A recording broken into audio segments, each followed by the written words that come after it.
Hey. Hello, welcome back to my channel. My name is Ariel and I make videos about books. It's that time of the month again, and it is time for my wrap-up, my November wrap-up.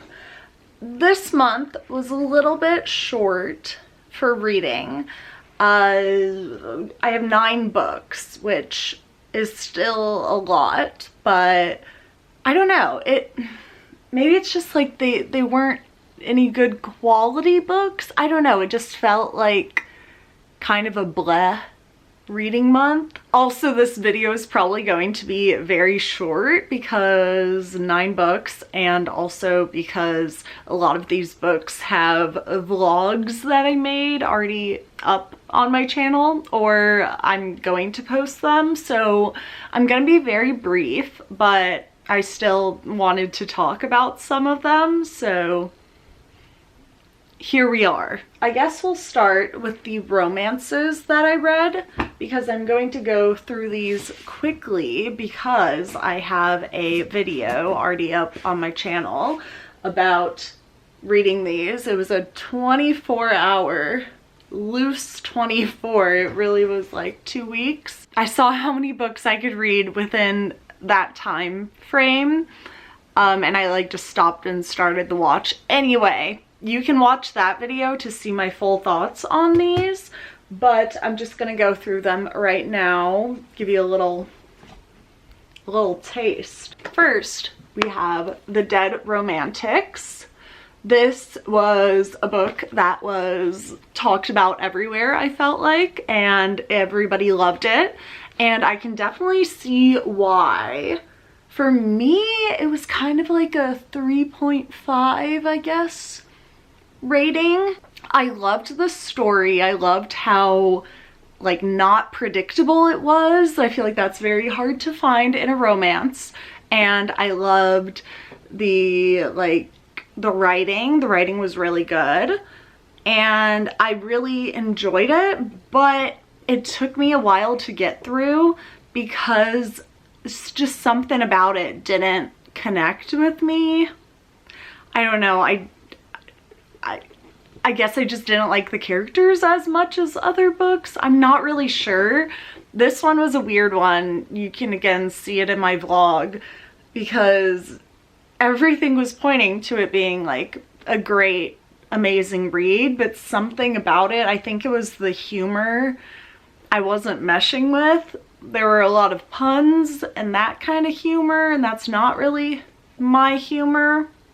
So I think that was what kind of drew me away from it, but still a very good read, and I would highly recommend you read it if you want a romance book that's not predictable and is written well. Then we have Love in the Time of Serial Killers, and this one was kind of the opposite feelings of this one because it had a very predictable plot. It was very standard romancy plot, you know, neighbor across the street that she likes, and they're you know, getting together, and then you know, third act breakup, and she, you know, she doesn't have time for a man, and she's chasing her dreams, and he's gonna get in the way, but then maybe he doesn't get in the way.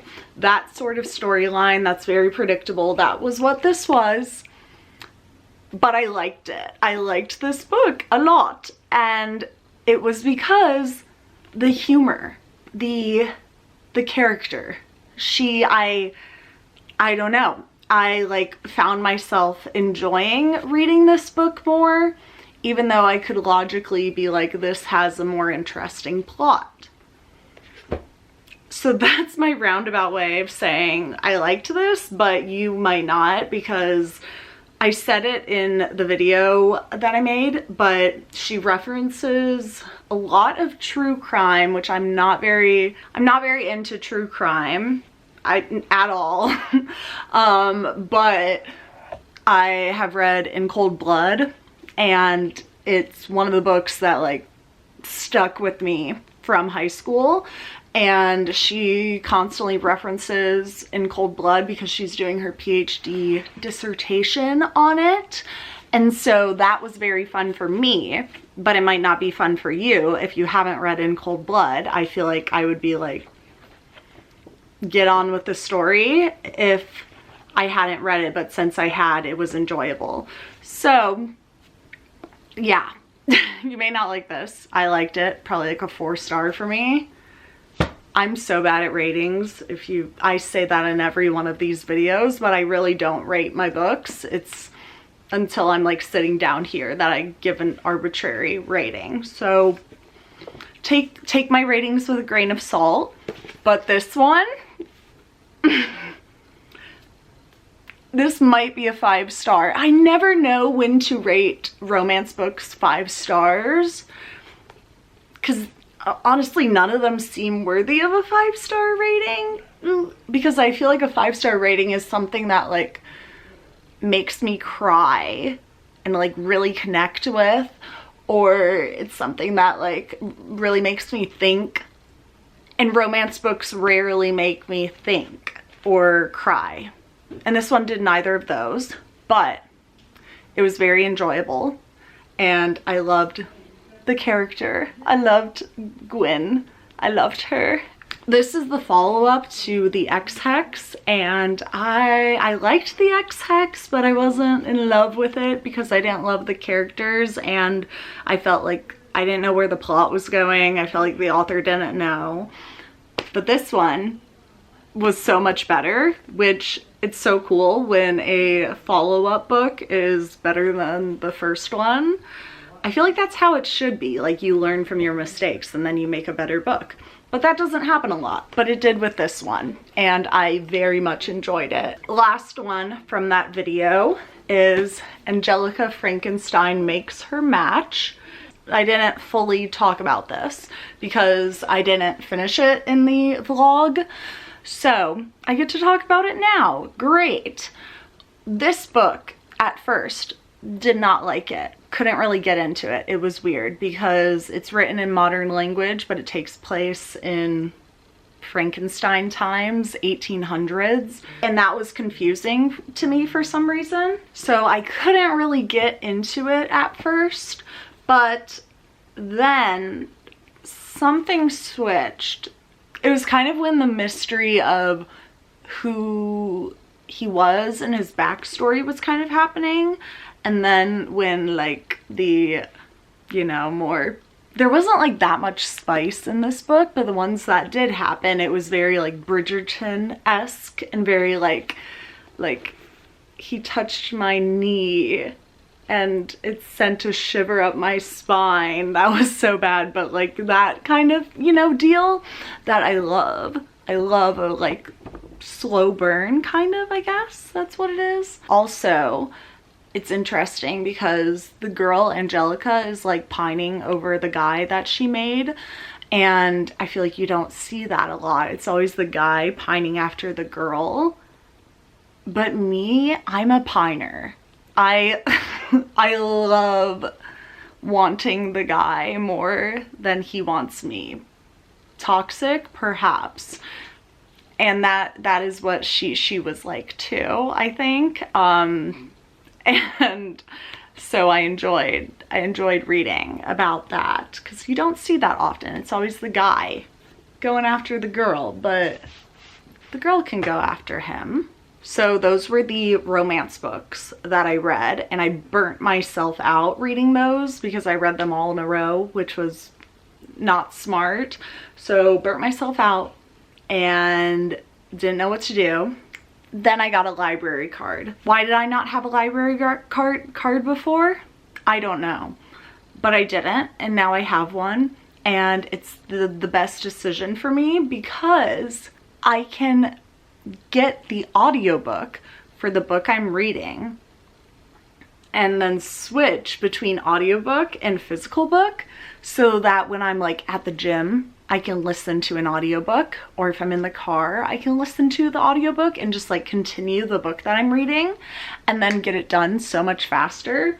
So these following books I read in the last like week and a half of November, because these took me so long. But the audiobook allowed me to get through these books so much faster because, you know, I was switching back and forth and I could read constantly.